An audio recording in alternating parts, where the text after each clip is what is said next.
Good morning. Today is Tuesday, May 8th, 2018, and I would like to welcome each of you all to the Tennessee Department of Commerce and Insurance Board of Funeral Directors and Embalmers. Mrs. Bohannon, will you call the roll? Dennis Bridges. Here. Mark Cothran. Here. Robert Davis. Here. Jeff Duffer. Here. Clark McKinney. Here. Charles Rahm. Here. Robert Shackelford. Here.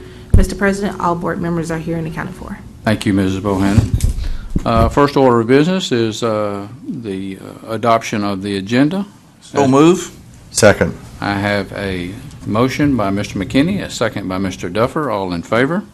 Aye. Right. As far as the minutes from the previous April 10th meeting, you all would review those.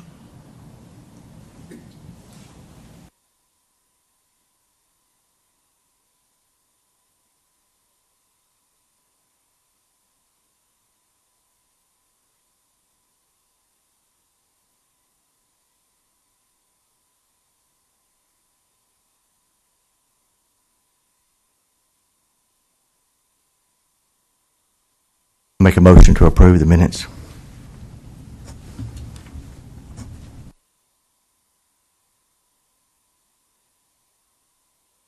Second. I have a motion by Mr. Duffer, a second by Mr. McKinney to approve the minutes. All in favor? Aye. Opposed? Right. Next item on the agenda is our legal report. Mrs. Gino? President, I'd like to recuse myself from the legal report today. All right. Let the record reflect that Mr. Duffer is recusing himself. Good morning. The first item on the legal report is complaint number 2018-013631. It is an establishment with some disciplinary history. The family of the decedent called the complainant to receive the decedent's body, which was then ultimately transferred to the respondent. The complainant alleges the respondent refuses to pay the complainant's removal fee. In response to this allegation, the respondent claims the following. 1. Complainant's funeral director called respondent's funeral director on March 1st, 2018, purportedly stating, "I am embarrassed to call you, but I am in the middle, and it is at the instruction of complainant's manager that I call you and inform you that complainant's manager said, tell respondent's manager that unless he brings me $395, I'm going to get him in a lot of trouble." 2. The family told respondent that the removal fee had been waived. The respondent provided a letter signed by the daughter of the decedent in which the daughter claimed she was told by someone with complainant that she would not be charged the $395 fee to release the decedent's body from complainant to respondent. She also claimed in the letter that complainant told her it would call the respondent and tell it the fee was waived. 3. The respondent dispatched its removal team to complainant's establishment with a check in case there was a fee, but the body was released without a charge. The respondent provided a signed and notarized statement by the removal driver stating in pertinent part, "I was given a check from the main office at name removed. When I was given the check, I was told not to give it to them unless I was asked for it." In response to the respondent's claims, the complainant alleges it did not assure the family that they wouldn't owe the removal fee. The complainant also alleges the respondent never asked if there were any charges. The complainant claims the respondent merely came and got the body. The complainant further claims its funeral director did not say that she was embarrassed to carry out her duties and did not say, quote, tell respondent's manager that unless he brings me $395, I'm, complainant manager, going to get him in a lot of trouble. Recommendation, close. This is a dispute which should be addressed by a court of competent jurisdiction. Did we not have a law passed in the last year or two that deals with such as this? We do have a law that was passed. Been in the last couple of years? Yes, and the reason why I'm saying that this is a dispute that needs to be addressed by a court of competent jurisdiction is because this appears to be a factual dispute as to whether that fee was waived or not, and also appears to be like a contractual type dispute as well. If you give me a second, I can quote you what the actual statute Okay. says.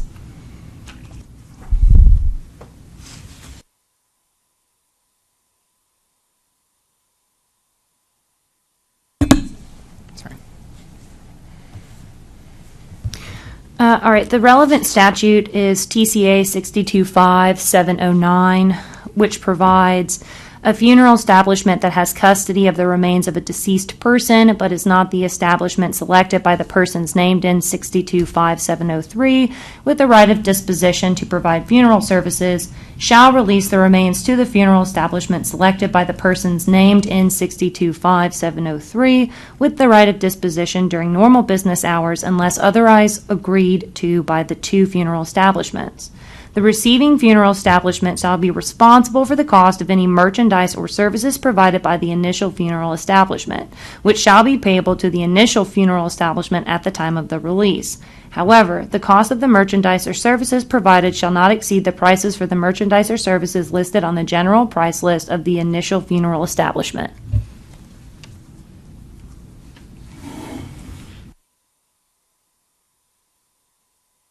So is this not a violation of that statute?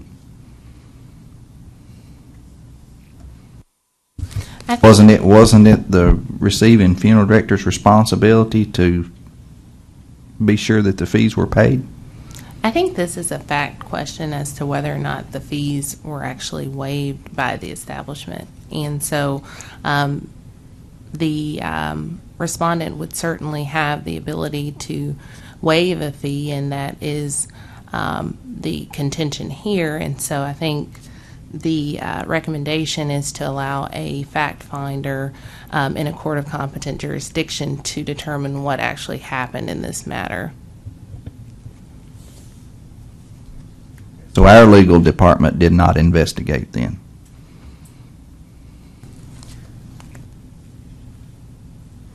We certainly investigate these, but as far as advising the board, without going through and obtaining a large amount of evidence and perhaps testimony, it would be difficult to make a recommendation in a matter such as this, where the facts are highly relevant to the contractual obligations.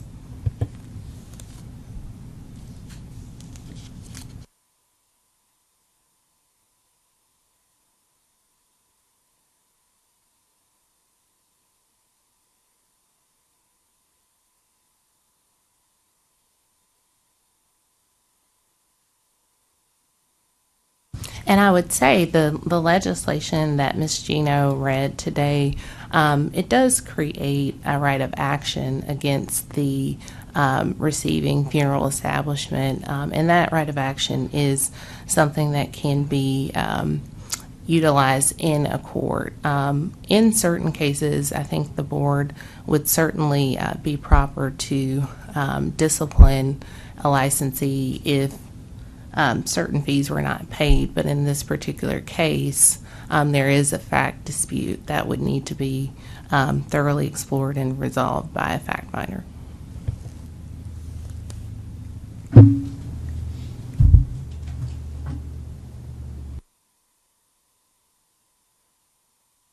Thought is that this testimony would need to be given under oath for clarification. I think so. Our position is that, yes, the statute is there, and its intention is to allow a receiving, it would allow the funeral establishment that is surrendering the body to have a right of action against the receiving funeral establishment, but it is not to essentially make the board a fact finder in cases where the facts are disputed.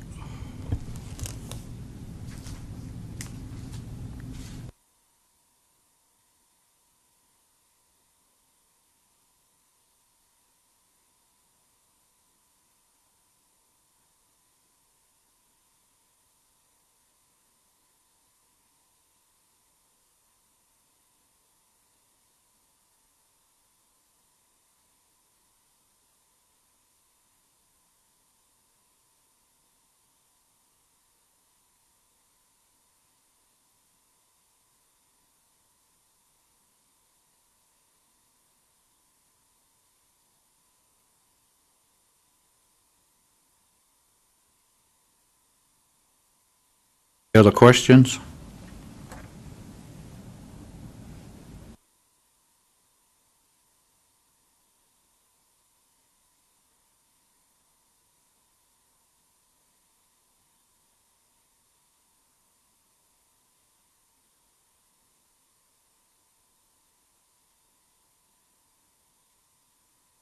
I'll make a motion to accept council's recommendation.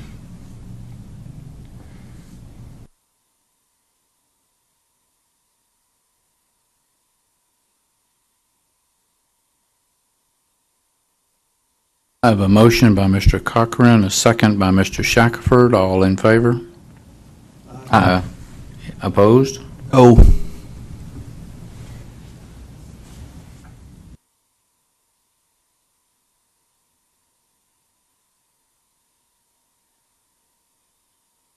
Clarification, was it a, Yes, sir. Adopted. Well, we can call the roll just to make sure, but I believe there was I only just- one dissenting vote. okay, I was just asking for your, Yeah, I yeah. didn't hear it, so I was Yeah, just asking yeah. for the. Go ahead, Ms. Bohannon, if you don't mind. Ms. Bridges?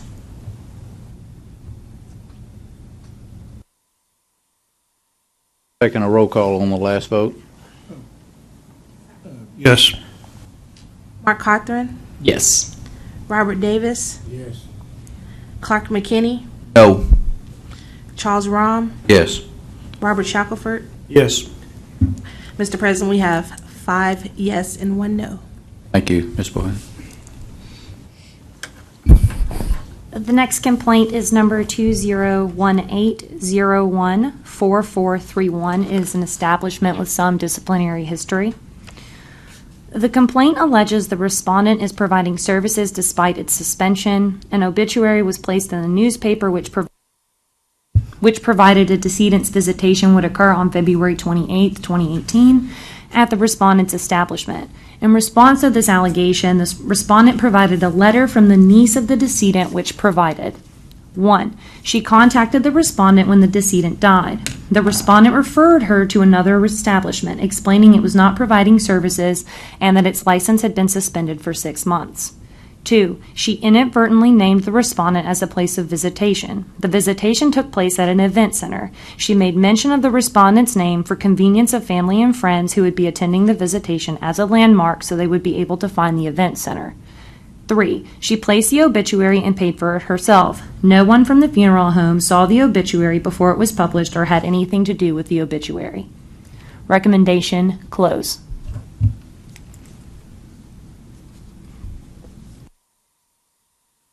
Motion to accept. I have a motion by Mr. Cochran, a second by Mr. Davis. All in favor? Aye. Opposed?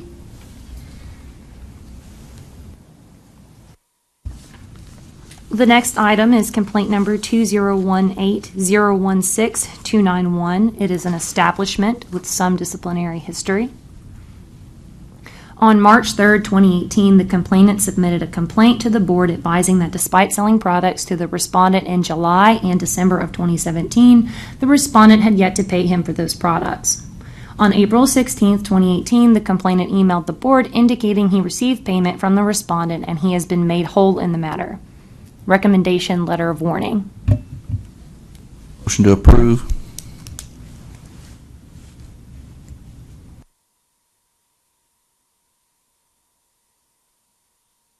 Motion by Mr. McKinney, a second by Mr. Bridges. All in favor? Aye. Opposed? Next. Item number 4. 2018019081. This is an establishment with some disciplinary history. During a routine inspection on March 20th, 2018, a board field representative discovered 3 decedents' families were overcharged for caskets. Specifically, he discovered the casket prices listed on the respective statement of funeral goods and services contracts did not comport with either the price of the caskets on the casket price list or the prices displayed on the caskets in the selection room. In response to these allegations, the respondent indicated the mistake was due to a computer error. The respondent also indicated that because all 3 decedents were funded by pre-arrangements, the families did not actually have to pay the misrepresented/overcharged amount. In addition, the respondent refunded each of the 3 families the $195 that was misrepresented. Recommendation: letter of warning.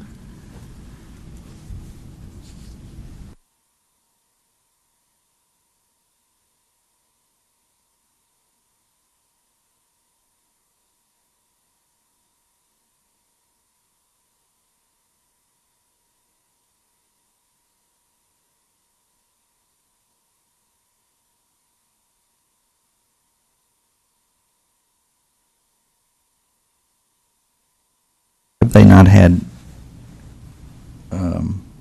violations of this nature before?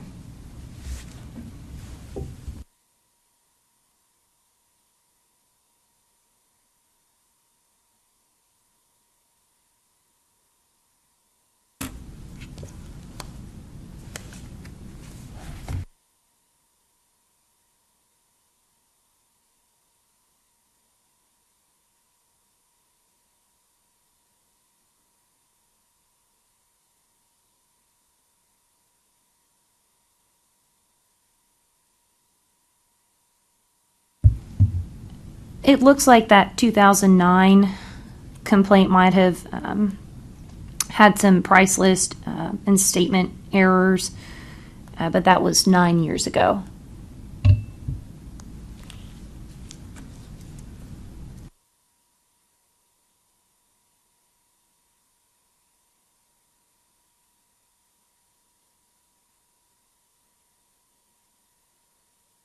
The casket or caskets that were incorrectly priced, was it the same casket or 3 different caskets?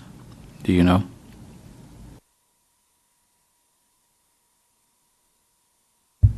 I don't know that.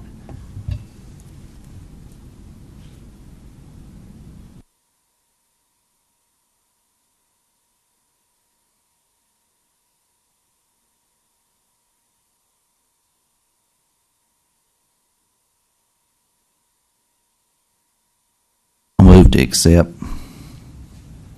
Second.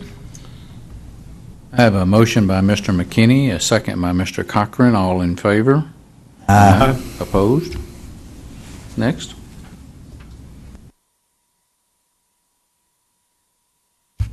The next item is item 5, complaint number 2018-019-531. This is an establishment with some disciplinary history.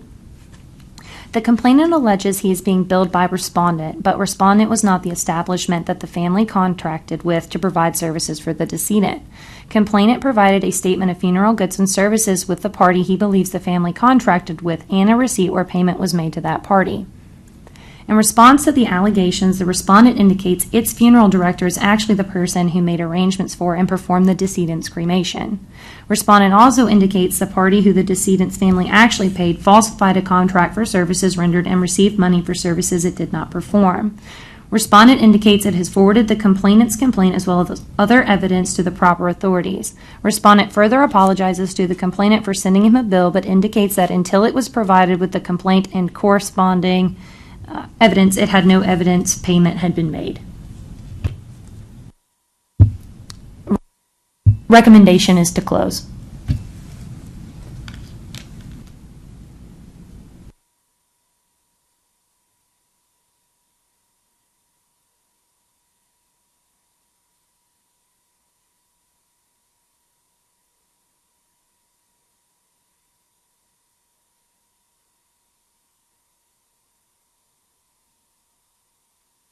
Do we know how 2 different firms became involved in this?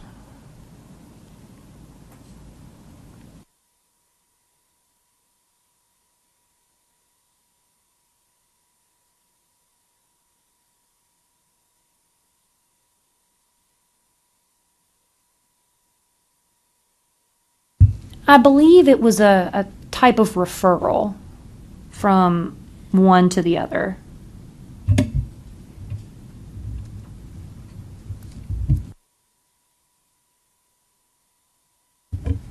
I think the allegation was made against this respondent because the funeral director that actually contracted and performed the services worked for this respondent, but when this funeral director did the billing, the funeral director billed it to another establishment, and that is who the complainant paid. And so when the respondent begins sending bills for the services that were in fact actually rendered, the respondent discovered what the respondent alleges is fraud from the documentation that was provided by the complainant, showing that the monies were actually paid to another establishment that the same funeral director was involved with.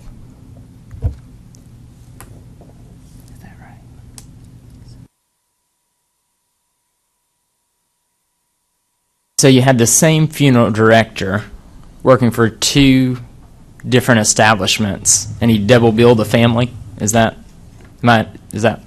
correct? It's not clear exactly how much communications that funeral director had as far as communications with the owner of the respondent establishment. But yes, in essence, that is what is alleged. The respondent alleges that respondent was unaware that the other establishment that the funeral director worked for had drafted this contract and received the funds. And so that's why they were trying to bill the complainant for these services. They didn't realize that this had actually occurred. Respondent funeral home listed on the death certificate as the firm that provided services, or do we know?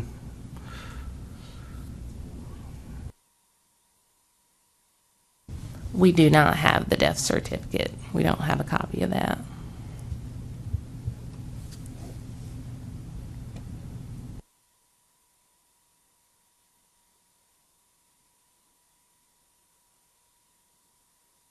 Personally, not sure what the answer is, but I'm just having trouble with the close part. I just think there needs to be something done, whether it's this individual who acted basically outside the realm of the establishment, or what. I'll take discussion from other board members.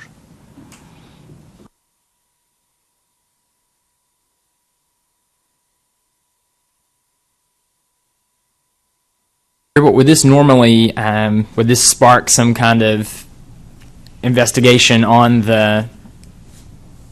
this funeral director? Not talking about the respondent, but this funeral director who worked for the two separate establishments. I mean, when something like in the past, when something like this has come to light, then do we look? I'm just curious. Standard operating procedures there. Definitely look at all the circumstances involved and discuss it with legal. I'd help you to know that the respondent establishment has ownership in a crematory, and that was probably engaged. The director who was working for the other establishment, or who take some investigation to understand what his exact roles were in each situation. Understanding it was a body that was eventually cremated, and it was cremated at the respondent's that he has ownership in. So in other words, that is how the respondent knew that the services had been, had in fact been provided, but the billing was done by this funeral director through another establishment, and that funeral director received the complainant's funds, and respondent subsequently tried to bill, and this complaint was filed, and that's when the realities came to light for the respondent as to what actually happened in the matter. But potentially, maybe, so they had a funeral director working for them. He used their facilities for someone else's service and basically didn't bill correctly. I mean, is that?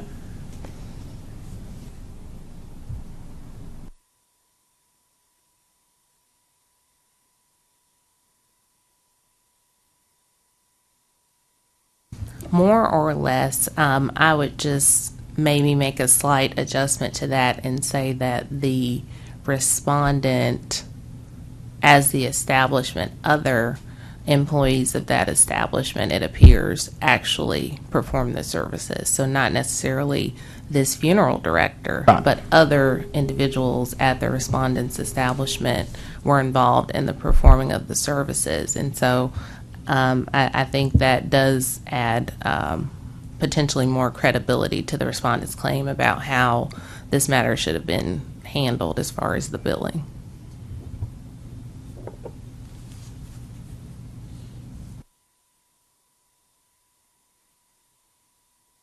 President, would you be more in favor of a letter of warning rather than just closing this? Yes. Make a motion that they be sent a letter of warning.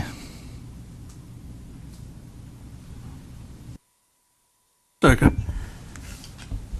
I have a motion by Mr. McKinney, a second by Mr. Bridges to send a letter of warning to the establishment.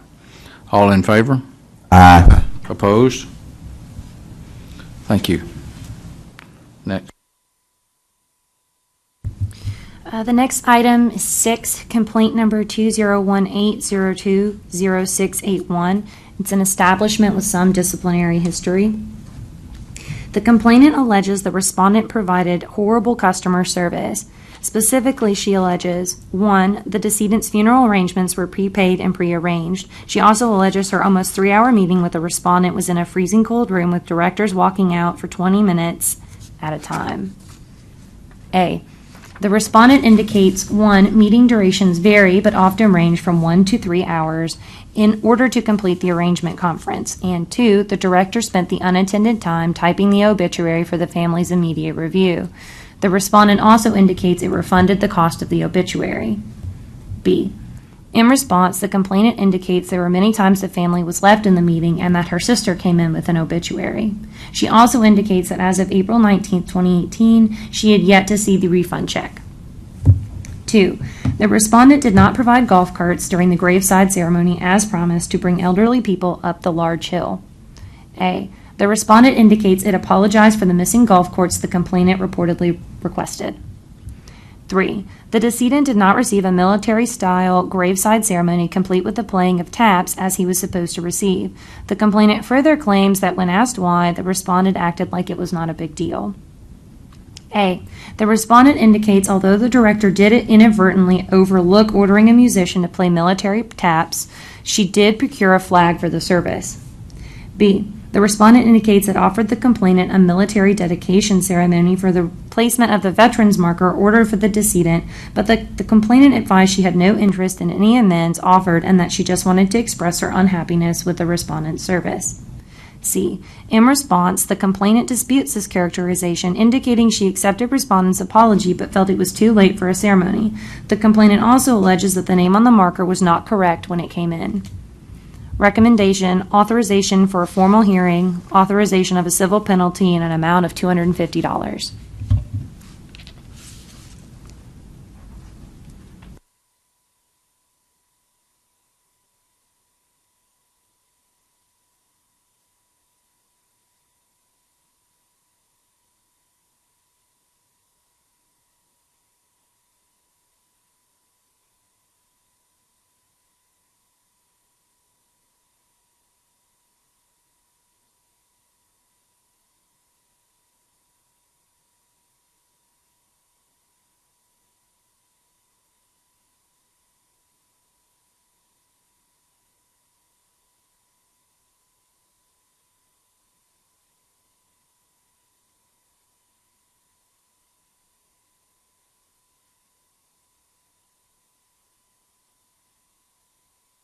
If a charge was made for the golf carts?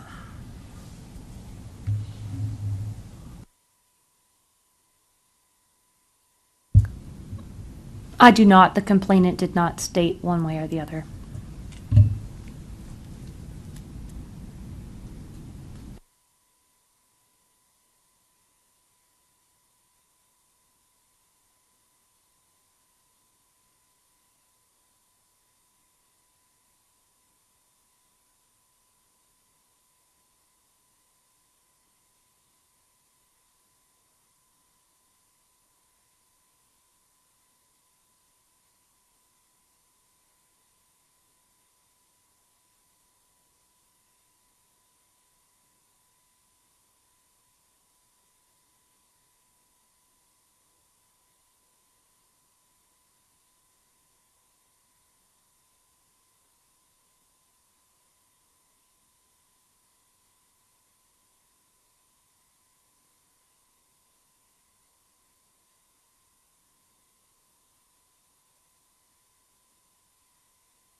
Any further questions for council?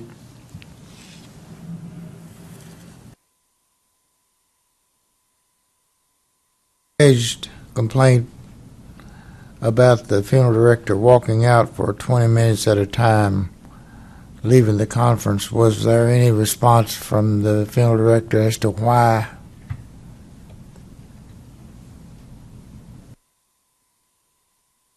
So the response to the unattended time was for typing up the obituary, is what the respondent stated.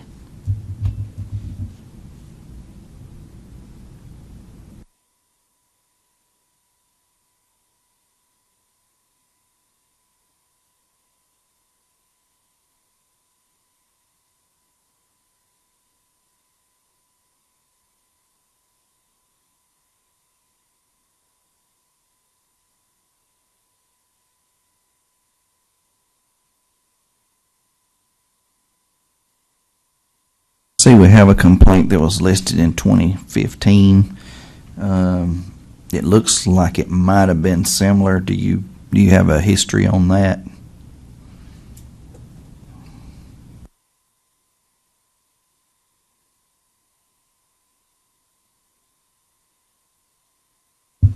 Just that it was closed without action. Letter of warning, I see. Right, yes.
What's everybody else thinking? I know everybody's wheels is turning. It's awful quiet.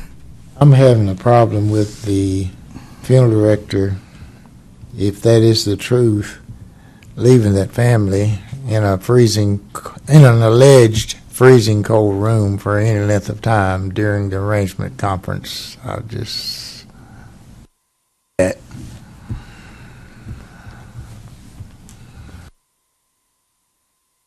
Well, if I had to go type an obituary, it would probably take me 20 minutes.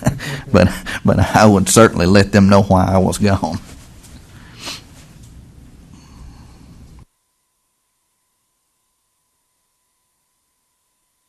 I guess the biggest thing that I see is obviously the taps not being played. I mean, I think that's a big deal. That seems to be to me, that's the thing that jumps out to me the most. So I guess just I ask you, is 250, are we thinking that's too much, not enough? Is that what we're stuck on? Is the amount? For me, it is, yeah. You think it's too much? Considering some of the things that it's kind of let slide today, yeah, that's what the holdup is for me. But what's your recommendation?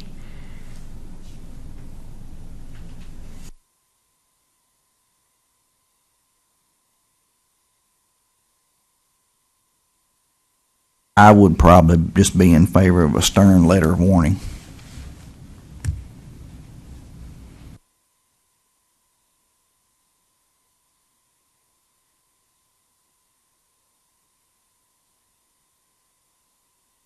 The playing of taps, and I asked this as They've missed, well, I'm assuming they missed the entire military graveside. is that something, again, this is something all of you will have to educate me on. Is that something that is mentioned in a contract, the playing of taps, or is that typically just, hey, it's a military service we're requesting? It's not usually in your contract. Right, the family just request it, and Okay. you try to make it happen. Okay.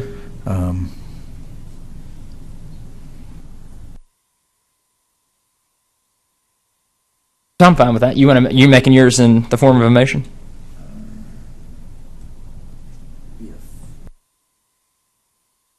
I mean, yeah, I'm fine with that, but I mean, I'm willing to hear from everybody else.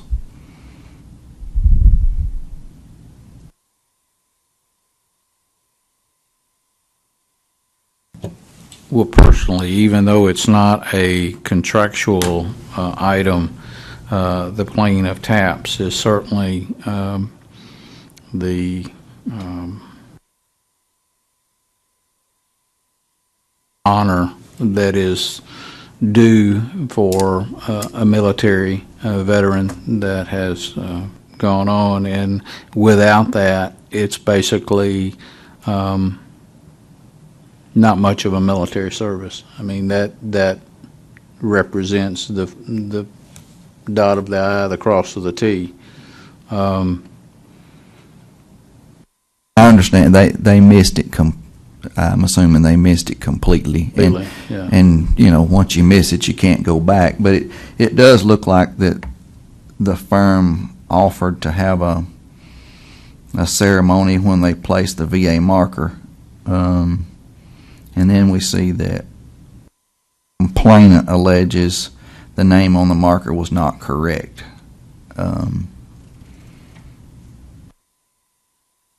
That was it the completely wrong name, or was it just not the way that they wanted it? But as far as, and I'll let them address that, but I know in my experience, if it's a VA marker, the family has to sign that application, and they have to approve how the name is put on that marker. Mm-hmm. So, yeah, there again, it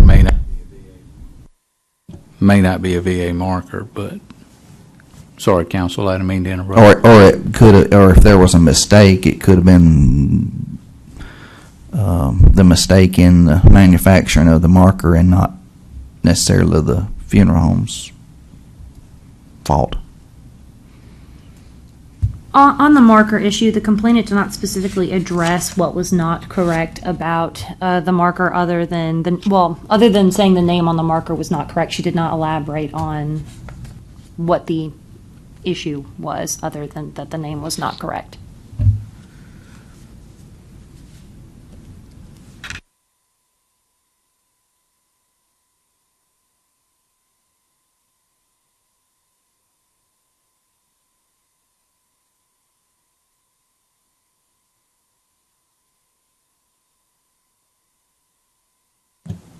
Mr. McKinney, do you have a motion? I'll make a motion that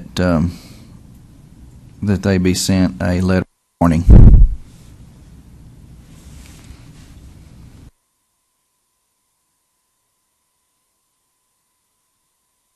I have a motion by Mr. McKinney. Is there a second?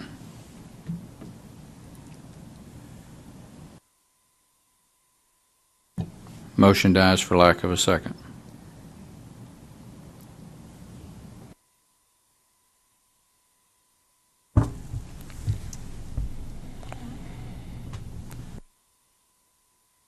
You want to split the difference? I mean, civil penalty in the amount of $125, authorization for a formal hearing?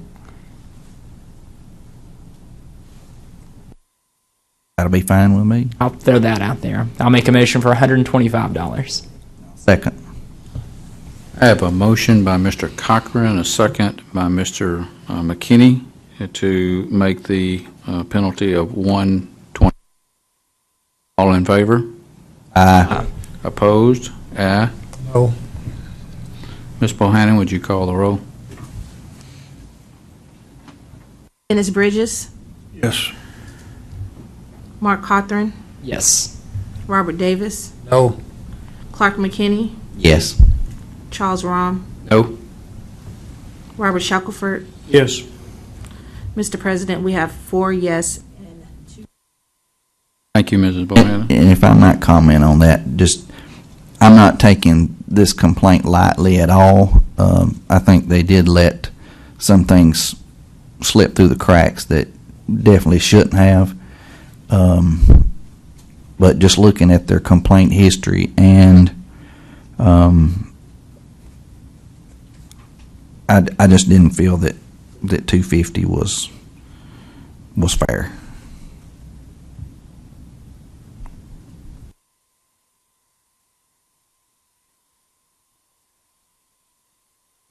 The next item is item number 7, complaint number 2018020941. It is an establishment with some disciplinary history.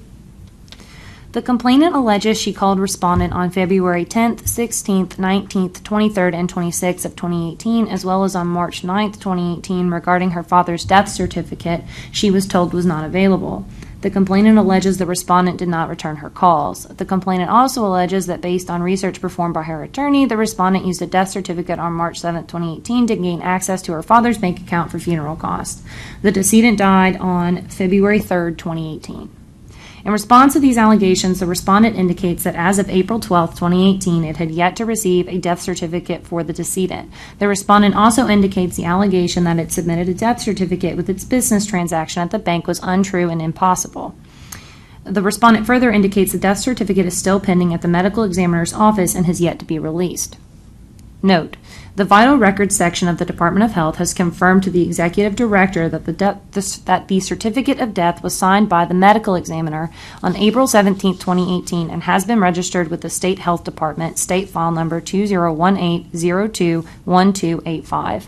Recommendation: close.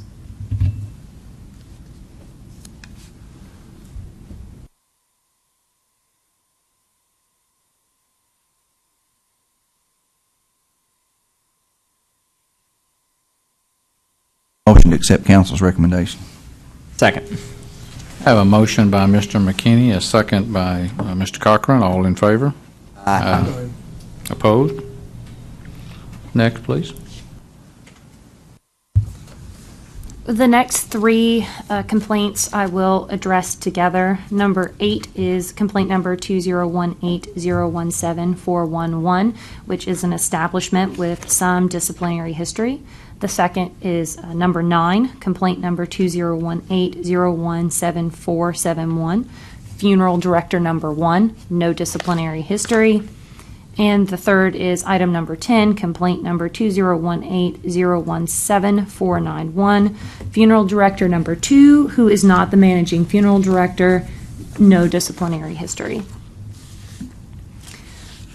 Complainant alleges he met with the decedent's family, who initially released decedent's remains to his funeral establishment, with decedent's father, parentheses, not next of kin, close parentheses, signing a statement of funeral goods and services with the complainant's funeral establishment. Later, however, the family chose to change to the respondent funeral establishment. Complainant alleges respondents refused to pay for the merchandise and services his establishment rendered before the change. Specifically, complainant claims the family incurred $3,095 before the change and that the respondents are responsible for that amount. In response, respondent funeral director number 1 indicates the dispute between it and the complainant is a price dispute.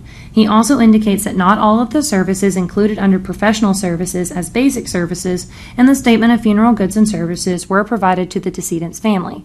Basic services included: A. Funeral counseling, necessary arrangements, recording vital statistics, securing permits, filing and obtaining death certificates and other forms and claims, preparation of necessary notices, and coordination of service plans with parties involved in the final disposition of the deceased.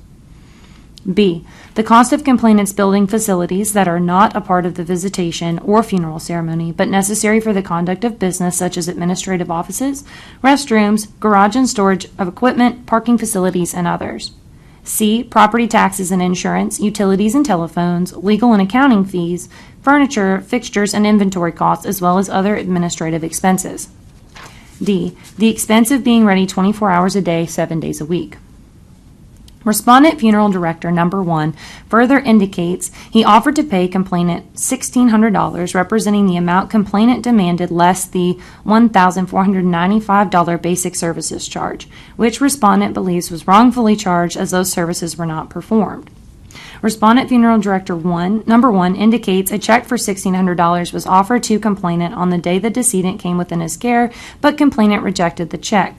Respondent indicated it remains ready and willing to remit a $1,600 payment to complainant to satisfy the amount rightfully owed for the 4 days the decedent was in the complainant's care. In response, the complainant indicates basic services were provided. Specifically, the complainant told our investigator he performed the following services. A. He first met with the decedent's father and brother for approximately 2 to 3 hours, at which time he made funeral arrangements with the family that he purports included 1. Obtaining vital statistics information for the death certificate. 2. Coordinating the time and place of the funeral. 3. Coordinating with the florist for flowers. 4. Coordinating with the cemetery for interment. 5. Coordinating with the minister. 6. Family signing permission to embalm permit. 7. Presenting a general price list before discussing finances or pricing. 8. Selecting a special order casket vault. 9. Register book set. 10. Coordinating for visitation and funeral service. 11. Obituary in the Tennessean newspaper. 12. Signing a statement of funeral goods and services. And 13. All aspects of a funeral conference. B. He met with the decedent's son and son's mother for approximately 1.5 hours to address the legal rights and concerns of the decedent's son, as well as postponing the funeral until funds could be secured. Respondent Funeral Director number 2, who is not the managing funeral director, advised he was not personally involved with the decedent's family and has no first-hand knowledge of the events surrounding the complaint. The Respondent Funeral Director number 1 corroborated this, indicating Respondent Funeral Director number 2 was never directly involved with the decedent's family. Recommendation: close. This is a dispute which should be addressed by a court of competent jurisdiction.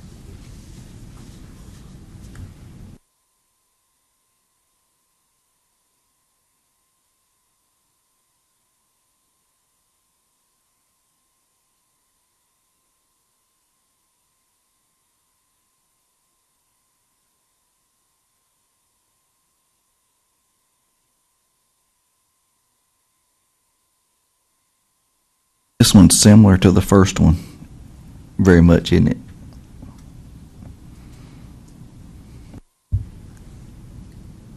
Yes, in that they both involve factual disputes.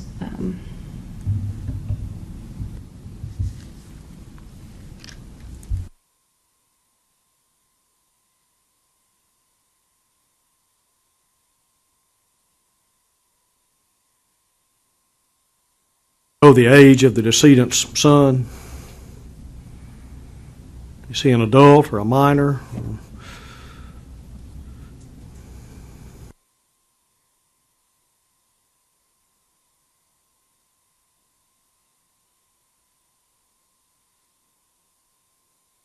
wondering why he met with the father and brother initially, if he was aware that there was a child.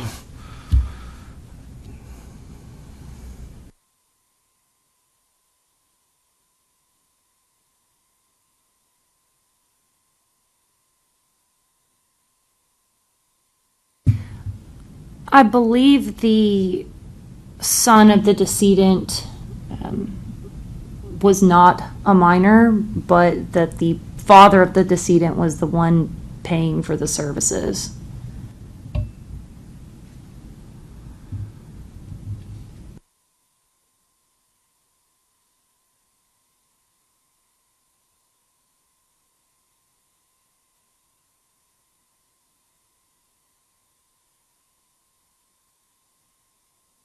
So, Excuse me, and this is not something that our investigators could iron out?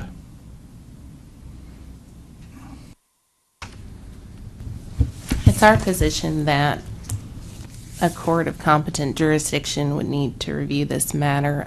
There is a basic services charge of $14.95, but It's admitted that not all the basic services were performed.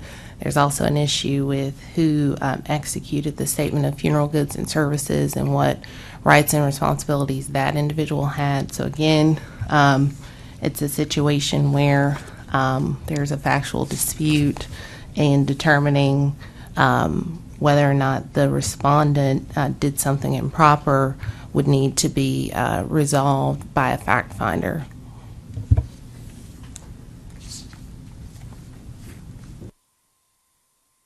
Can I address the board just with my thoughts on this, if you all don't mind?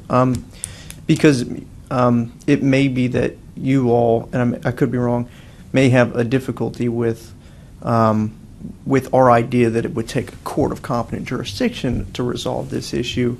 This new statute that has come out about a funeral home being required to compensate a previous funeral establishment for service that it would have initially provided is that the board is now being asked really to determine a contractual obligation between two parties. And so the big question is, what is the contractual obligation? And so if that's a question, we're really talking about contract law, which is not as easy as this is how much you were charged. Because oftentimes what people are charged, they're disputing. And so it's extremely difficult for our office to look at a matter where they're disputing the amount that's being charged. They may say, hey, we think we owe, we'll agree that we owe $1,600, but it's not $3,000. We don't think that amount is the correct amount. There may be an inflated, it may not have actually been offered and whatnot, and our office has, honestly, some difficulty in determining what was that actual amount and what should it be. Because it's almost as if we're asking you all to make the decision as to what that amount is. And so I think the documentation that we receive on these is pretty clear documentation, and I think that the idea, the responses from both parties is very clear as to what they think it is to believe. But I kind of envision that with this new statute that in order for the board to take solid action, we have to know that there is something that is owed, concrete, and that's really not disputed. Because I have some difficulty as to where we would go in the future if it remains completely in dispute. So I apologize that it is a difficult thing to determine. Yes, well, the charges, they have to go by, if you read the statute, they have to go by what's on the price list. And it just seems to me, just like the first case, that we're ignoring a statute that was put on the books. We decide matters of facts all the time here, seems to me like. Looks to me like investigations could have done a better job. And I just think there was a reason that this statute was put on the books, and I don't think it was to send it to a court. So, if there's a motion made to close, I'll vote no again. I'm not happy with the recommendations on either one of them. Thank you. I appreciate those comments.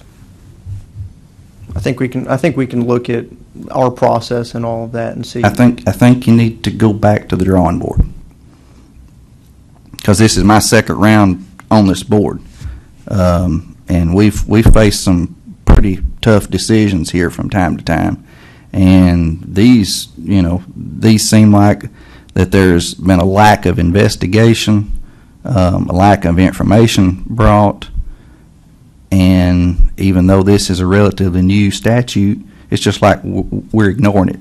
We're passing the buck to somebody else.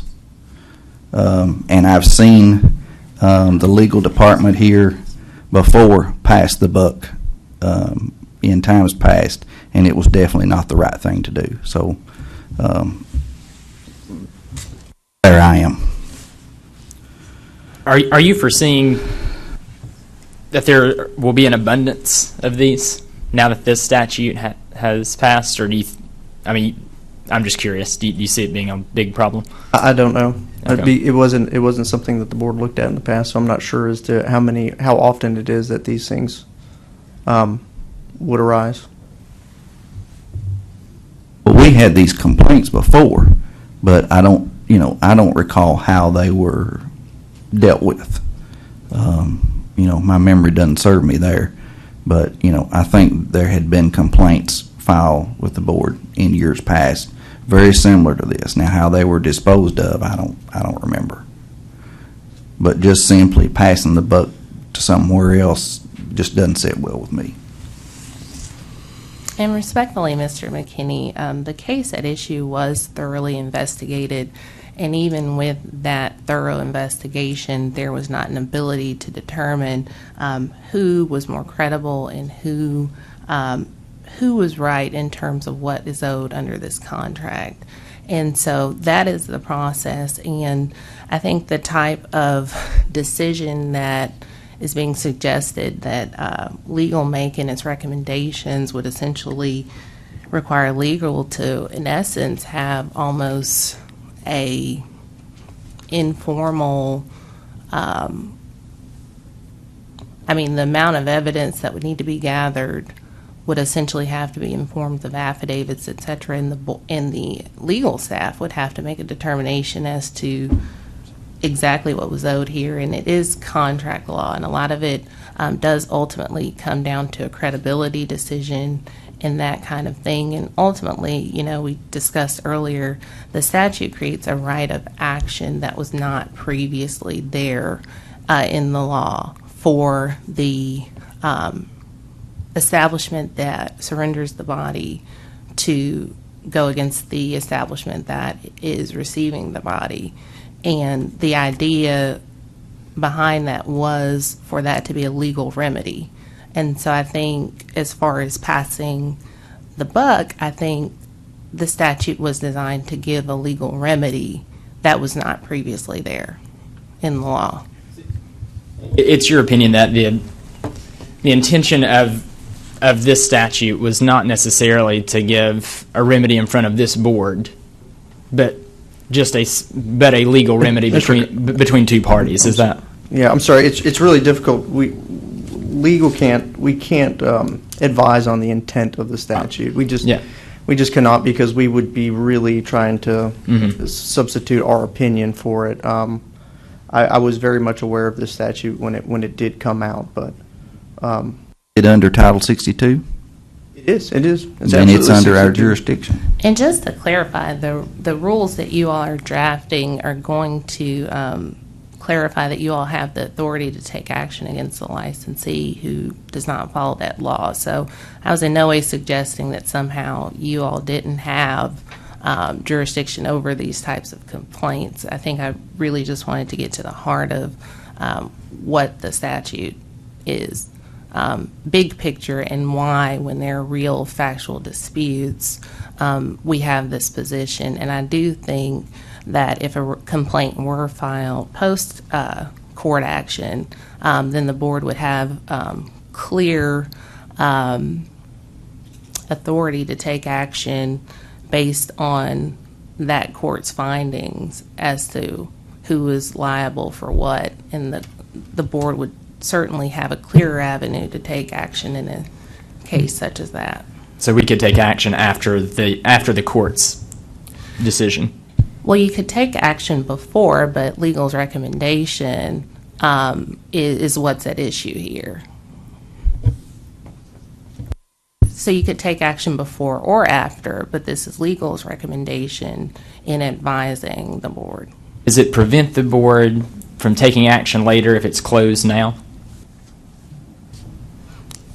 If a complaint were filed post court action, no, but the board wouldn't necessarily be aware of any litigation and wouldn't necessarily know on its own to try to open up a matter administratively. So if that were the route, ideally a complaint would be filed if that were the case. We had some in time past where they were put on judicial monitoring or whatever, like the case had to be monitored in court, and then those findings brought back for us to act on. I think the challenge with that is not knowing whether or not these parties are going to decide to litigate. Right. Yeah. Because you've got somebody that's already feels like that they've lost money. You know, why do they want to lose more going to court?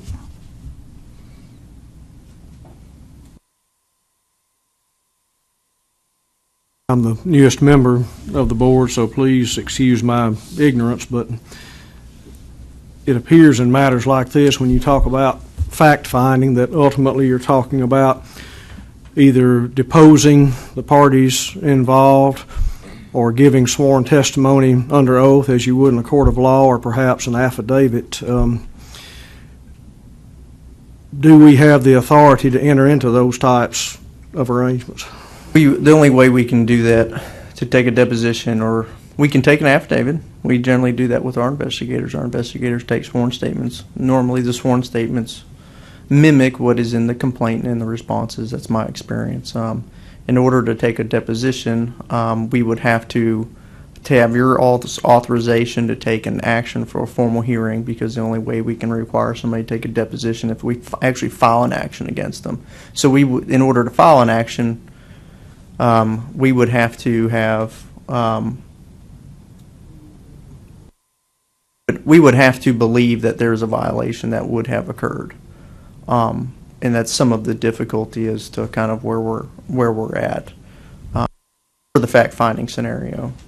But we have done that from time to time, but it's usually in an area where we believe there has been a violation that occurred. Excuse my ignorance, but does an affidavit carry the same legal weight as a deposition or sworn testimony in a court of law? Is it held the same An standard? affidavit is, yes, Okay. yes. And that's normally our process, is to obtain affidavits.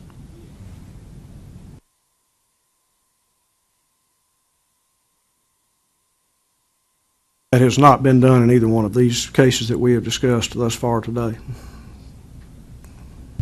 We did get sworn affidavit in this case that we're discussing now. It was, as Sherelle mentioned earlier, thoroughly investigated. And if you all are more inclined, I would not, object or oppose to taking these matters off of the legal report, or at least this one, and looking at it personally to more thoroughly vet to see if legal would make a determination as to whether or not we can establish what we believe to be facts and bring you all back, a recommendation based on what we find. I would not be opposed to doing that, because it appears that we have a thorough investigation with affidavits in it. I'm not saying necessarily that what we've recommended today is not a recommendation that may not come later, but given your concerns about a full investigation of this matter, I would like to personally review it. Is one of legal's concerns is that basically you will have to conduct essentially an informal hearing of your own before you can even make a recommendation in cases like this? Is that one of the? I mean, that may be a very valid concern. I'm just curious. My concern is, generally is that after we gather all of the facts, then we would apply contract law, our knowledge of contract law, which is not an administrative type law that we normally do, but we would look at the contract law and determine whether or not we believe that the respondent in this scenario should be contractually obligated to make certain payments, and then apply the statute that way. So it's possible that we could be doing both parties a disservice by, as you've said, applying contract law, folks applying contract law, that's not your expertise. Is that? Not that it's not our expertise. It's just that it's not something that we normally do from day to day. This is a new statute, and it's a new issue to look at. We're used to saying, bringing things before you and saying this was an item on a statement of funeral goods and services that they contracted for and they did not provide it. That's something that we have done before in the past and made those recommendations. So I don't want to say that we have not done that before, because we have. I think I understand your concerns, and I think those are I think you have very valid points.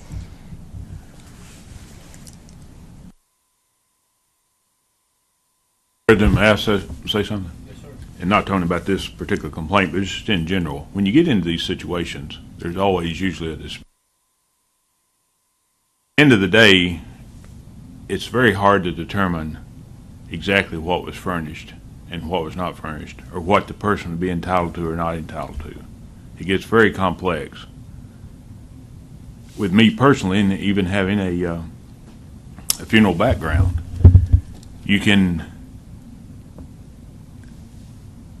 I mean, I guess it goes to industry standard, and then the board, with the board's expertise, you would determine what the,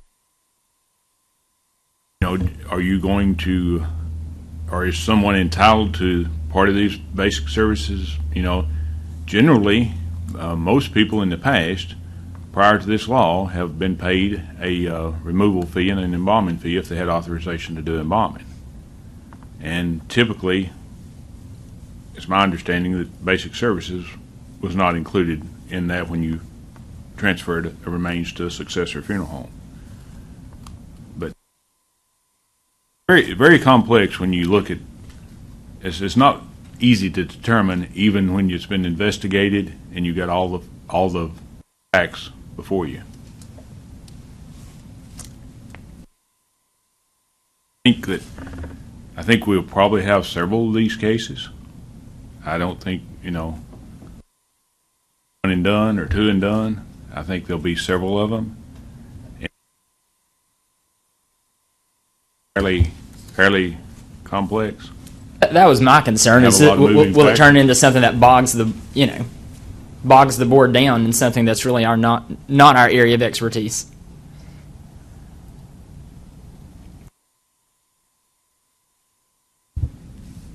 I don't think it's necessarily that we're trying to say you owe X amount of dollars. It's that if you don't pay, whatever, you're in violation of the statute. And I think here with this case, there was an offer to pay a substantial amount of what was owed, but there was an argument that these services weren't rendered or they weren't rendered in full, and as a result of that, that full amount should not be owed, and then the parties could not come to an agreement on what amount should be paid for the services that everyone agrees were not fully rendered. And so I think that's how these cases, the two cases so far today, can be distinguished from other cases where maybe someone didn't pay the fee at all.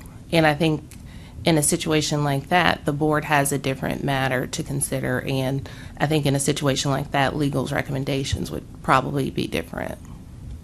So in today's case, both parties agree that those services weren't fully administered.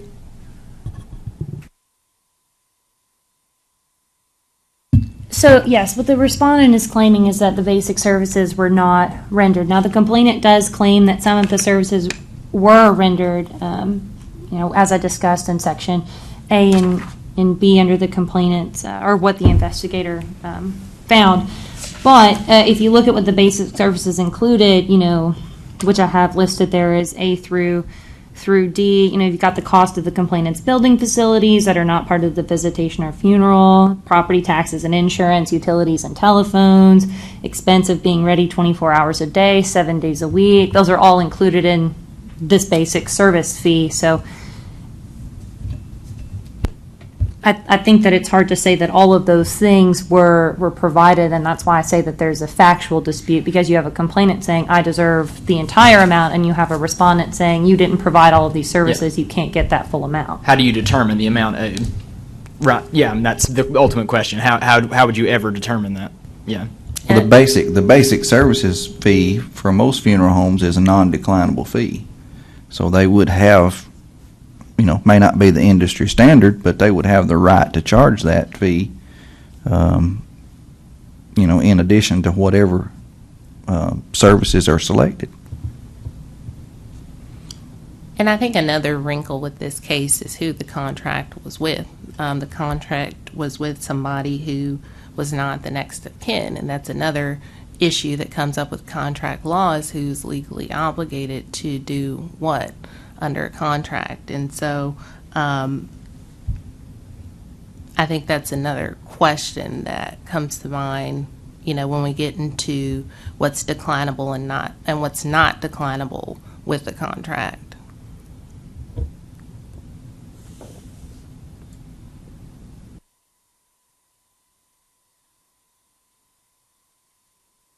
That was going to be one of my questions earlier. Is if this contract was not signed by the next of kin, if the complainant's contract was signed by the father, is that reason enough to close it? I mean, if the father didn't have right of disposition to the body, I would say not necessarily so. Again, we would need to. All of the facts would need to be looked at related to this matter, and the fact that all of the basic services were not rendered seems to be the area of contention between the complainant and the respondent. We do have an offer to pay, by the respondent to pay a substantial amount of what was allegedly owed to the complainant, and the question is one specific charge and how much of that specific charge should be paid, and that's why legal's recommendation is what it is. That's our legal advice to the board, and the board certainly is within its parameters to think otherwise. If this is closed, then this complaint is no longer on the funeral home or the establishment's record. Is that correct? So it'll show up in our database that this complaint was opened against them. There's no disciplinary action. It'll always show up. All complaints against all respondents will always be able to look at and see. If there's a letter of warning, It's letters of warning they're not disciplined. They're non-disciplinary. They're not released out to the public. But it does show up there, and we do use that for future recommendations. A letter of warning can be used when we believe that there's a violation, but we may not necessarily be able to prove it.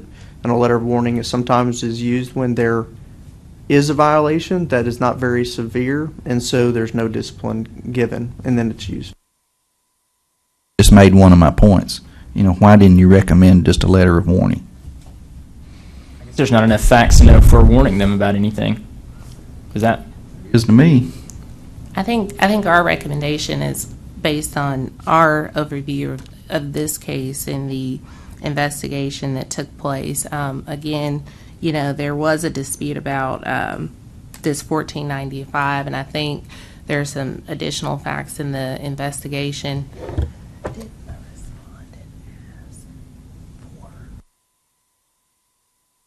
And I believe the respondent stated as well that before I think a complaint was brought or a complaint was filed, the respondent did ask for a copy of the statement of funeral good or the statement of the funeral goods and services and the price list information from the complainant, who refused to provide it unless he physically came into the establishment.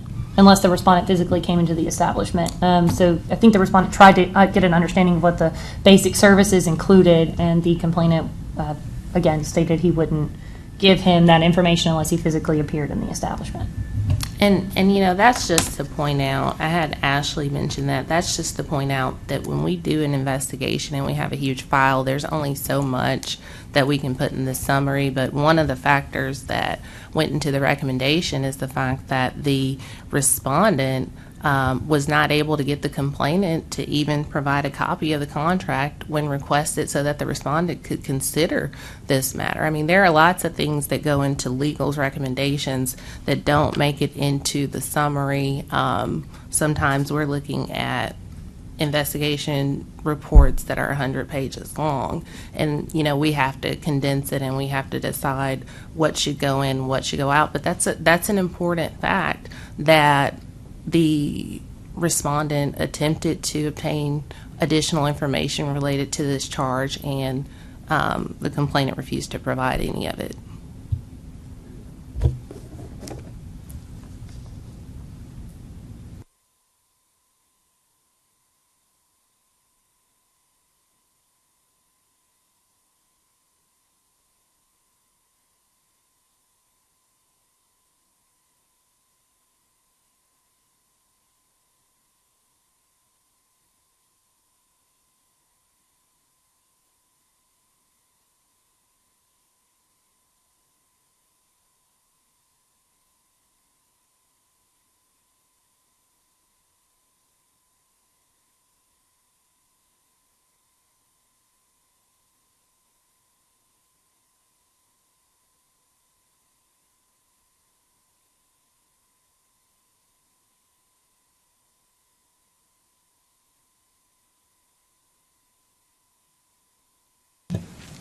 Any further discussion?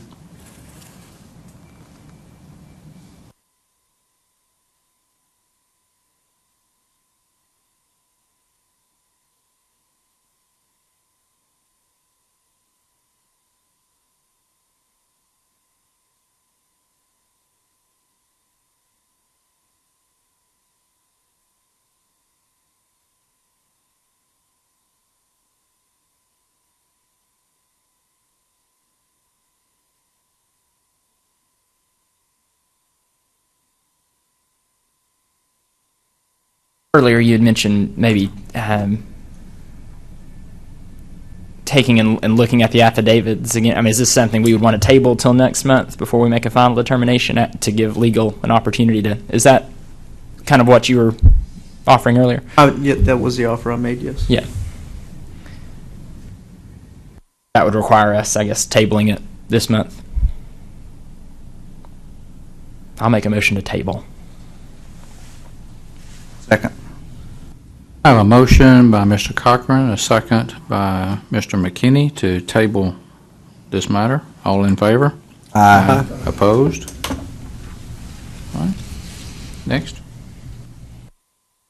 The next item on the report is item number 11, complaint number 201801800631. This is an establishment with some disciplinary history. The complainant, an employee of another funeral establishment, alleges the respondent solicited the decedent's remains, and as a result, the family transferred the decedent to the respondent establishment. In response to this allegation, the respondent indicates its staff met with the family to discuss cemetery arrangements only, but during the conference with the family specifically asked the staff if the respondent could handle the services. This was corroborated by the decedent's surviving spouse. She advised the respondent did not solicit the decedent's remains. She also advised that she specifically requested the respondent provide her with a price quote for all funeral and burial charges. Recommendation, close.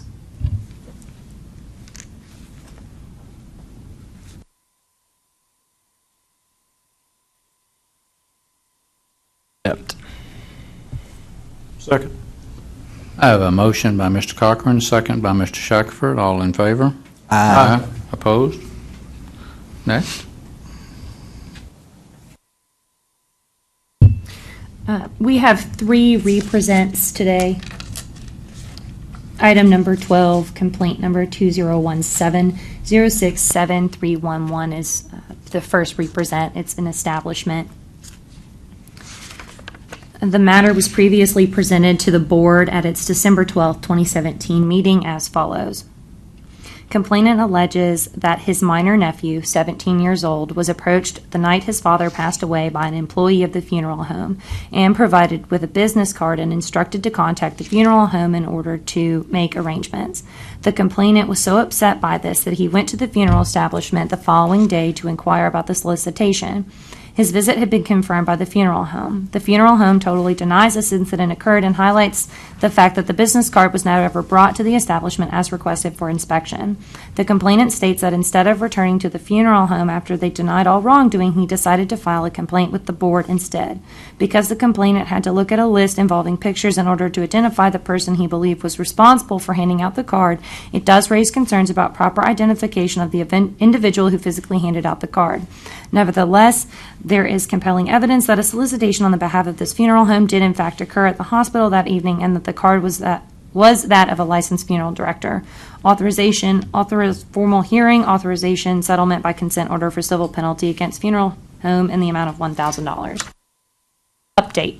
In April 2018, the attorney for the respondent forwarded the affidavit of the wife of the employee in question. Under oath, the wife attested it was impossible for her husband to have been at the hospital the night of the incident because he was at home from the time they had dinner at 6 p.m. until they woke up the next morning. She also attested that her husband never made off-hour removals for the respondent and never leaves the house late at night to solicit death calls. The respondent's attorney also provided the employee's phone records from the night of the incident and a letter from the third-party removal company stating that it had no death calls from the respondent at the relevant hospital. The third-party removal company also stated it does not solicit business for any funeral home it serves and does not have any business cards of the respondent's employees. In addition, the complainant's nephew has advised he cannot say for certain that the respondent's employee is the person who approached him on the night of the incident. The new recommendation is to close.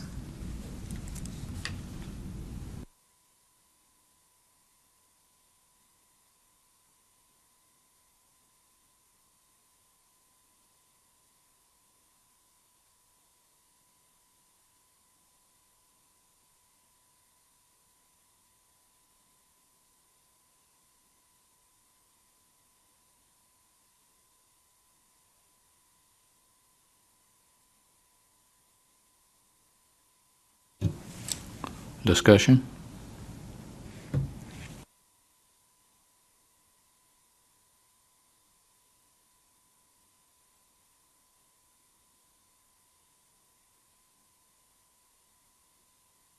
Second. Motion by Mr. Cochran, a second by Mr. McKinney. All in favor? Aye. Opposed? Next. The second represent is item number 13, complaint number 2017024911 against an establishment. This matter was previously presented to the board at its July 11, 2017 meeting as follows. This complaint was filed by a consumer who alleges various issues such as lack of explanation of services provided, unprofessional conduct of establishment staff, demand for payment prior to the conclusion of the service, and lack of food as agreed upon, which made the family feel like the establishment took advantage of them since they were out of town, or since they were from out of town and did not know another alternative establishment. The complainant decided to have his son's remains cremated and made arrangements with the funeral director where they verbally discussed that 30 people were expected for the service and what package of services was wanted. The complainant states he specifically requested to see his son one last time before he was cremated and place personal items with him, and the funeral director told the family they could return at any time on the day before the funeral to do that. The complainant states there was no discussion about when or how billing would take place. When the family arrived the day before the funeral director was not available, and the family was told it was not possible for the family to see the son one last time by a funeral home employee. That employee explained at least 3 times to the family that the son would need to be removed from the cooler and prepared for viewing until complainant asked her to leave the room and told her she was unprofessional and needed to call the funeral director to clarify the family's desires, but she stormed off. Complainant was then intercepted by another employee who apologized for the employee's behavior and advised the family's wishes would be met. This employee advised the family that they needed to purchase a more expensive package to accommodate more food since the family could not estimate the number of expected guests since they were from out of town. After viewing his son's remains for a final time, the complainant was presented with a funeral bill before the funeral service, which caught him unprepared and had to rely on his father-in-law for payment. The bill was presented without explanation or itemization. The establishment chaplain greeted the family the day of the funeral service and made comments that made the family uncomfortable, such as referring to the funeral director as bipolar and referring to the establishment as Insanity Funeral Home. At the conclusion of the funeral service, the chaplain went to the front of the room and spoke about cremation and how the establishment is the best place to have it conducted, to the absolute shock of the family to insert an unwelcome plug for the establishment at their son's funeral service. The family believed there would be food provided based on their arrangement conference, but only coffee and water was provided. The family also paid $300 for discs, thinking it was a video of the service when really it was photos the family provided to the establishment compiled in a PowerPoint form. Further, the bill contained a $495 charge to transport the son from the hospital to the establishment, which the consumer considers to be a highly inflated expense. After the service, the consumer called the establishment several times and left voice messages, and after 24 hours of no response, sent an email outlining his issues and asked for an explanation and an apology. The consumer received a response in the form of a letter from the establishment's attorney explaining to the consumer that he and his family are wrong about their experience. The attorney's letter stated the establishment upheld its contractual obligations, but the consumer disagrees and thinks that the conduct of the chaplain was especially egregious, as well as how the financial arrangements were handled. The consumer hopes that Tennessee has a code of conduct for funeral establishments and directors to make the experience of a grieving family more pleasant. The original authorization was a consent order for $500 and authorization for a hearing for failure to clearly and fully disclose prices, unprofessional conduct, TCA 6225-317-4, failure to treat the public in a respectful manner, and engaging in an act that is misleading/deceptive. Update. The complainant is not cooperating. As such, we cannot proceed forward with this complaint. The recommendation is to close.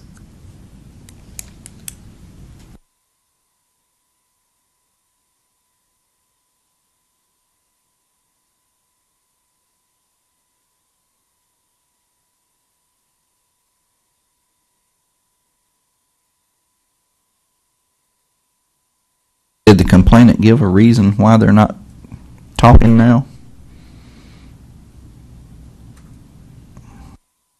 Or are they just not communicating with you at all?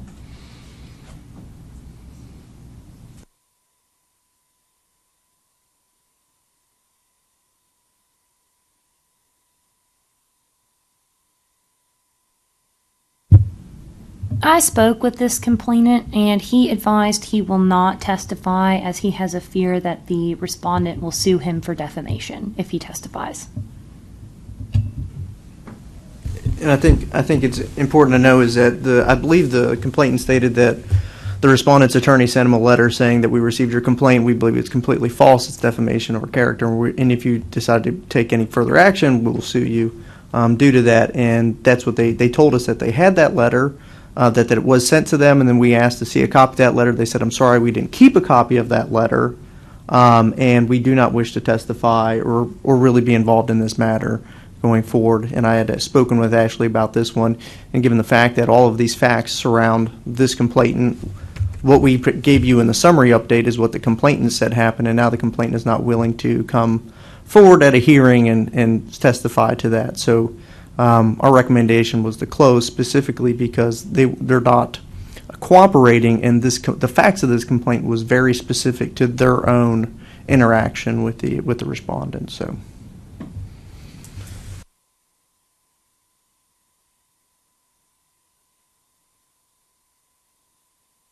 To accept.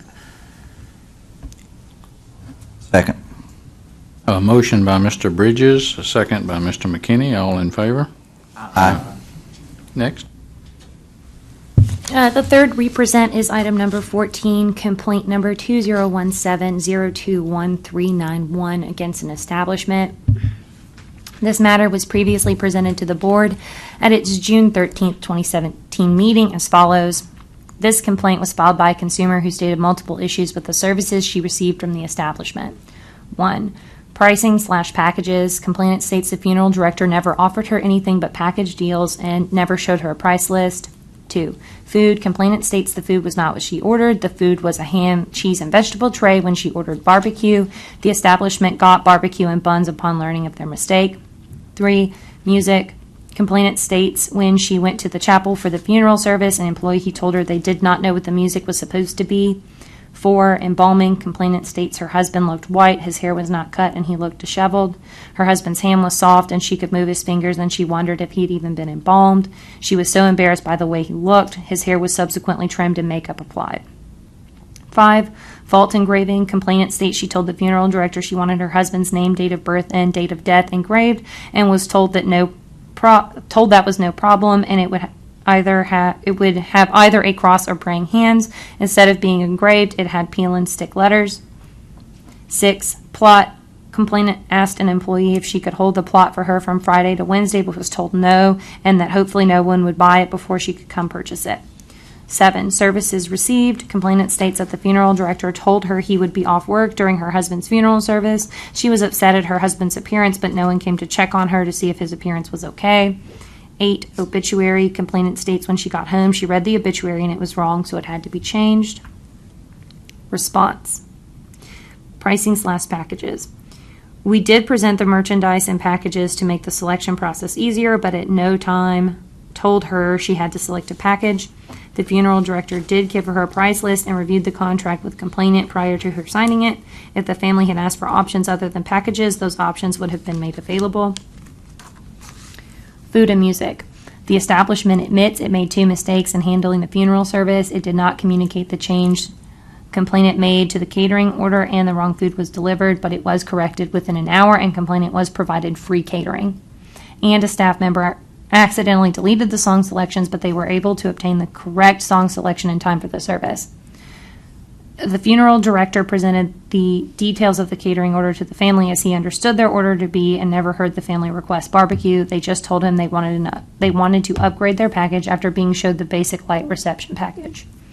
The menu selected was not noted on the contract. The only item that was incorrect was the main dish. Cold meats were ordered, though barbecue sliders were what was wanted, as the side items were correct. Embalming. Upon hearing complainant's issues with her husband's appearance, adjustments were made to his hair and cosmetics were applied immediately. Vault. The vault complainant selected did not offer the option to include full dates. The vault itself could not be engraved, but the nameplate could. Complainant was advised that there were fewer options with the vault she chose. Plot. The family service counselor follows the procedure of holding adjoining plot spaces for family members and imagines complainant mistook what was said about holding additional spaces. It was never said that the plot would not be saved. Obituary. The draft had one grammatical error but was not put in the paper with the error. We have determined that we will refund 110% of the services charges, which is approximately $7,441.50. Response to response. Complainant states that she was only told that the plot could be held after complainant complained about the situation, so the explanation provided in the response is a lie. Authorization. Consent order for $250 and authorization for a hearing for failure to clearly and fully disclose prices and unsatisfactory service and proof of the refund to the family. Update. On April 9, 2018, the respondent provided an internal ledger demonstrating a credit was issued to the complainant, reversing charges for 110% of the funeral service fee. The ledger also demonstrates the remaining balance of $2,563.50 for the cemetery space, interment fee, casket, outer burial container, flowers, death certificates, and taxes was written off. In addition, the complainant is not cooperating. As such, we cannot proceed forward. Move to accept council's recommendation. Second. Motion by Mr. McKinney, a second by Mr. Cochran. All in favor? Aye. Opposed? Thank you. That's the end of the legal report. Thank you, Ms. Gino. Next on the agenda is the director's report. President, there are a couple of things that may take longer than normal. Do we need to recess and come back later? And or do you have a definite commitment to that time, or? If I might take just a few minutes to call them and let them know, I think we can probably be okay. Do I need to do? Want to recess for about 5 minutes? If we could recess for 5 minutes. All right, I'll call us back to order. Mr. Gribble? Thank you, Mr. President. In my report, the first thing is a legislative update, and at some point during this process, legal.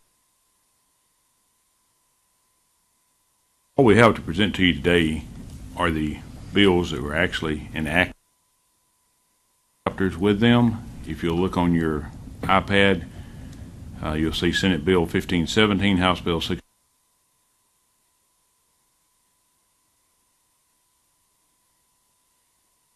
30th, 2024. That's Public Chapter 500. Senate Bill 2046, House Bill 1979 is enacted. It extends the registration period for apprentice funeral directors, apprentice embalmers, and mortuary school students from 2 years to 3 years, or until the registrant has completed the apprenticeship requirements, whichever occurs first. Public Chapter 651. Senate Bill 2459, House Bill 2537, as enacted, establishes apprentice programs for professions regulated by entities administratively attached to the Division of Professional Regulatory Boards. That's Public Chapter 848.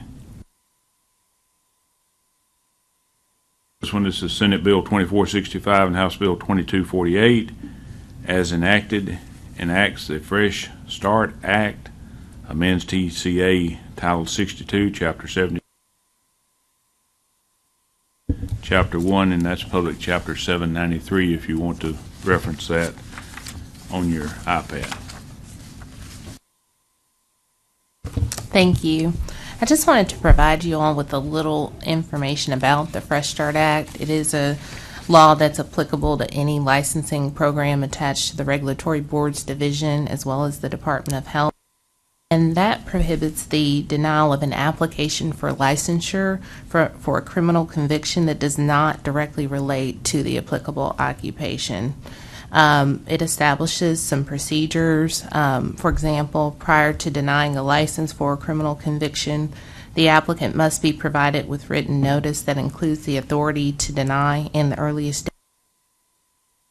For reapplication, an individual may also request a written notice from the licensing authority as to whether or not they would be denied based on that conviction. Certain violations would create a rebuttable presumption that they relate to the fitness to hold a license, and ultimately the decision by the licensing authority can be appealed to the Davidson County Chancery Court. I wanted to discuss this in particular because this will this will impact the board's operations potentially in cases where there are criminal convictions. Thank you. Last public chapter 623, it's Senate Bill 1973, House Bill 2179, has to do with the transportation plan not being not being a pre-need funeral contract or being insurance. That was the last of the legislative. Second thing to speak with you about is the financial update. If you'll go to your iPad and actually look at the second page, let's look at the second page first, the one that's got some green and red and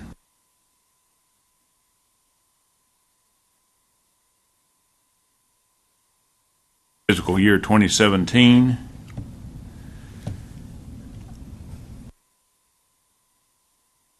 Top area are the revenues, and then in the expenses in the second category. And then down in the bottom, you can see some historical data there. You know, this is the year that we have the larger amount of revenue because it's the even numbered year where we have a lot of licenses that expire June 30th, 2018 this year. So we anticipate having large revenues for May and June, especially during the month of June. So we anticipate that the revenues for the fiscal year will be more than the expenses for the fiscal year. But I did want to let you know what kind of how the expenses were ending there. Where it says Edison expenditures, those are normal expenditures that we have directly in the office. Administration costbacks, you're familiar with those on the second line. Legal costbacks on the third line. Investigations, those are when we actually use the investigation section instead of using the funeral board investigator. There's no charge for field enforcement because our field representatives do our own establishment inspection, so there's no charge for field enforcement. And the customer service center is on the last line. Call your attention back to the third line there in legal costbacks. You can see it's broken down month by month, beginning in July and going through March. March is the last data that we have available. This was made available to us this past Thursday. In November of this year, there was a decision made to change the way that costbacks regarding legal are charged back to the board, now based on usable time. So the whole way was not perfect. That was used for several years, and there were some boards money than what the board probably should have paid for legal expenses, and the funeral board may have been one of those boards.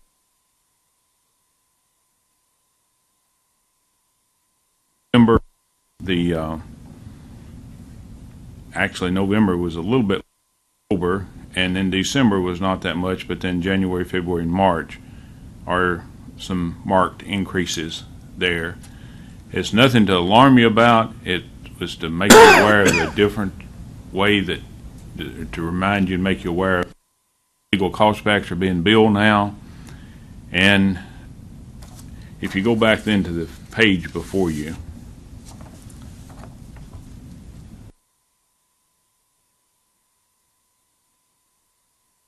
balance in 2014, that was revenue over expenses for that period of time. That was I'm going to round this off, $373,000. You move 2 years later, and revenue over expenses was $258,000. And then, of course, the next column will be the year that we're going to end on June the 30th when I'm talking about these even years. So I would suspect that we'll still have revenues over expenses. Revenues will be greater than expenses, but I expect to see that number dwindle as it did from 2014. I would expect to see it dwindle more for 2018, and we do need to keep a positive balance, and we have a sufficient reserve that you'll see there at the bottom of the page, 1.1 million. So there's not a problem with the reserve. We just need to continue to monitor monitor our expenses and watch those. Is some, the board has adopted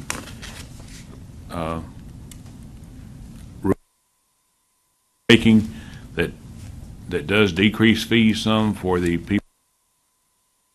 I still don't think that's a problem. I think that's fine, but I just wanted to call your attention to this financial update. Next would be the licensee report. It's a report of licenses administratively approved by the executive director pursuant to board authority for the period of April 10, 2018 through May 7, 2018. Have those listed for you. Establishment report. We have one establishment that's reported closing since the last board meeting. That's McGill Carnes Funeral Home at 406 Wharf Street in Loudon, Tennessee. The disciplinary action report. It's a report of consent orders that have been administratively accepted or approved by the executive director pursuant to board authority and as reported on the March 2018 regulatory board's disciplinary action report. We have those listed there, the violations and the action. And last is the complaint report for this meeting. We have a total of 71 complaints. 33 of those are either funeral director or embalmer, and 38 are in establishments. Mr. President, I'll be glad to answer any questions that you or the board members have, but that concludes the... Any questions for Mr. Gribble? Make a motion we accept the director's report. Second. I have a motion by Mr. McKinney, a second by Mr. Davis to accept the report. All in favor? Aye. Opposed? Next. License applications. There are no individuals or no establishments scheduled to come before the board today, Mr. President. Next item on the agenda is new business. Any new business? Yes, before you have a notice of rulemaking hearing, the red line version, and these are before you today because of concerns about a particular provision.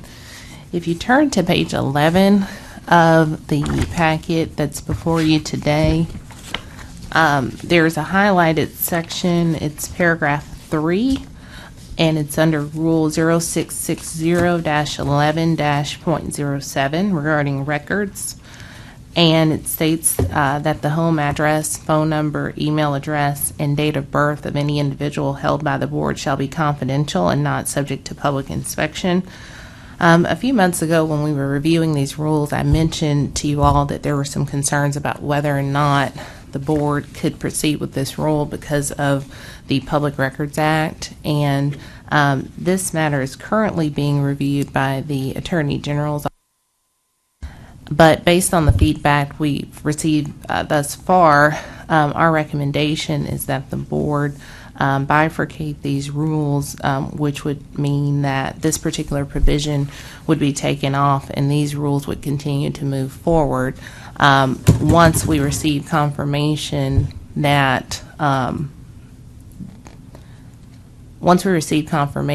this rule would very likely conflict with the Public Records Act, then we would be able to definitively advise you to not move forward with this rule at all. But at this time, we're asking that it be bifurcated so that the rest of the rules can proceed. And in order to do that, we would need a motion and a roll call vote. I so move. Second. I have a motion by Mr. McKinney, a second by Mr. Shackelford. Mrs. Bohannon, if you would call the roll, please. Sorry.